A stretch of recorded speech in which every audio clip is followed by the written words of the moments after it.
আমাৰ এইটো M ক্ৰিয়েশ্যনৰ গ্লেম and গডেছৰ season 2 হয়। এইটো শ্ব' অফ ডাইৰেক্টৰ মই হয় আৰু মোৰ হাজবেণ্ড উইদাউট হাৰ ছাপৰ্ট নাথিং। ৰাতিপুৱাৰ পৰা আমাৰ চিত্ৰাংকন প্ৰতিযোগিতা হৈছে, মেহেন্দি কম্পিটিশ্যন হৈছে, তাৰপিছত আমাৰ এতিয়া ডান্স চলি আছে আৰু অলপ দেৰিকে এতিয়া আমাৰ বিউটি প্ৰেজেণ্টটো হ'ব। সেয়াই আৰু আশা কৰিছোঁ যোৱাবাৰৰ নিচিনা এইবাৰ ছাকচেছফুল হ'ব বুলি আৰু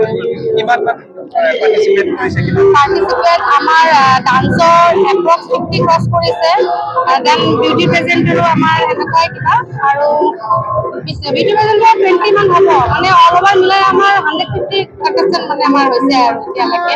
আজি আমি আহিছোঁ বৰিপাৰা অডিটৰিয়াম, হিতেশ্বৰ শইকীয়া অডিটৰিয়ামত। ইয়াতে আজি এটা বহুত ধুনীয়া এটা প্ৰগ্ৰাম হৈ আছে। ৰাতিপুৱাতে যেতিয়াতে আহিছোঁ তেতিয়াতে চাইছোঁ যে ড্ৰয়িং কম্পিটিশ্যন হৈ আছে, তাৰপিছতে মেহেন্দি কম্পিটিশ্যন, আফটাৰ ডেট আমি ডান্স কম্পিটিশ্যন ইয়াতে উপভোগ কৰি আছোঁ। আজি আমি ইয়াতে জাজমেণ্ট দিবলৈ আহিছোঁ ডান্স কম্পিটিশ্যন। আহি বহুত ভাল লাগিছে। এইটো যিটো production house AM production, AM creation, actually AM ক্ৰিয়েশ্যনৰ যে মূল মেইন যিজন আছে আমাৰ বহুত মৰমৰ মধু, আৰু মধুৰ গোটেইখিনি প্ৰগ্ৰাম ইমান ধুনীয়াকৈ অৰ্গেনাইজ কৰিছে, ইমান ধুনীয়া তাৰ ষ্টাফ বা মেম্বাৰ্ছ আছে গ্ৰুপৰ, বহুত ভাল লাগিছে ইয়াতে আহি। আৰু চবতকৈ বেছি ভাল লাগিছে যে ইমান কণ কণ ছোৱালী ডান্স, আৰু চবেই ইমান ধুনীয়াকৈ ইমান ধুনীয়া ড্ৰেছত ডান্স কৰি আছে, ইমান দেৰিলৈকে ৰখাৰ পিছতেও এনাৰ্জি দি ডান্স কৰি আছে, বহুত ভাল লাগিছে। আৰু মই আজি এই প্ৰগ্ৰামখনত আহি সঁচাকৈ মোৰো খুব ভাল লাগিছে।